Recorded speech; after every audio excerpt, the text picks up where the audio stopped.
Hi everyone. Today I'm gonna give first lecture on shearing stress.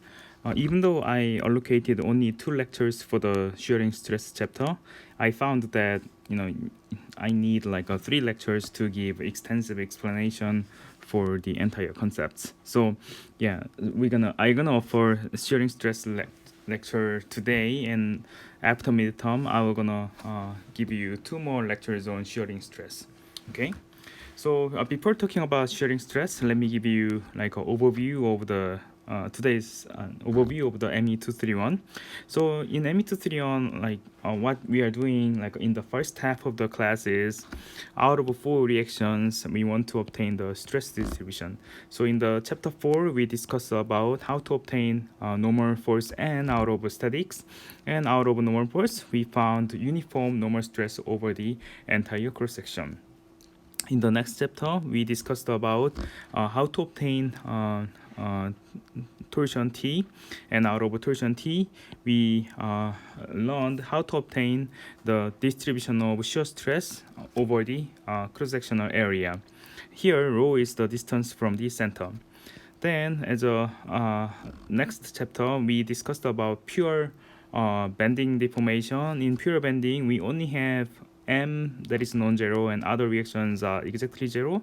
And out of M, we learn how to obtain the normal stress as a function of the position Y from the centroid position.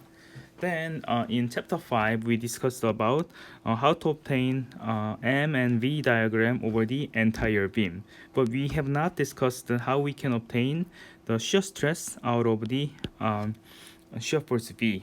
That will be the topic of chapter 6, shearing stress. Okay, so when you look at the geometrical parameters here in our stress description, we first have the cross-section area, which is very simple.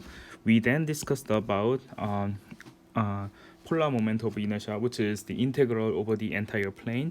We then discussed about area moment of inertia, which is also integral over the entire plane.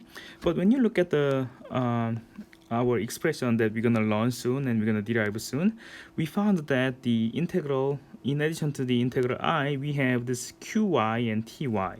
Ty is simply the width at y position in the cross section. However, when you look at the qy integral, it looks quite interesting. So until now, when you obtain the geometrical parameter, what we have done was we simply do integral over the entire cross section and draws it. We don't need to consider like a y dependent or rho dependent integral. But however, here in chapter 6, we have y dependent integral, which is qy integral, to obtain shear stress at y position. Okay, so you can see that the complexity of stress expression getting is getting increased, and that's why the textbook writers I would say designed the chapters in this way. Like you learn from the easiest one, then you gradually increase the complexity. Okay, then how can we obtain this integral? Like if I give you like a graphical description, it looks like this.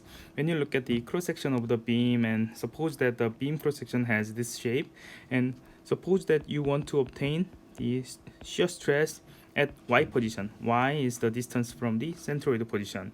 Then to obtain the shear stress at y position, what you have to do is you have to obtain the qy integral, and qy integral is defined as integral over above y area. So above y area is this red block, and this is how you perform the integral.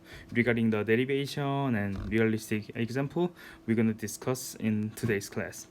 And after obtaining this qy integral, and if it's quite easy to obtain the t at position y, which is the thickness, then you can obtain the shear stress distribution out of the v. Okay, so out of the v, which is defined for like one single number for given cross section, then you can obtain the distribution of shear stress as a function of y for that specific cross section.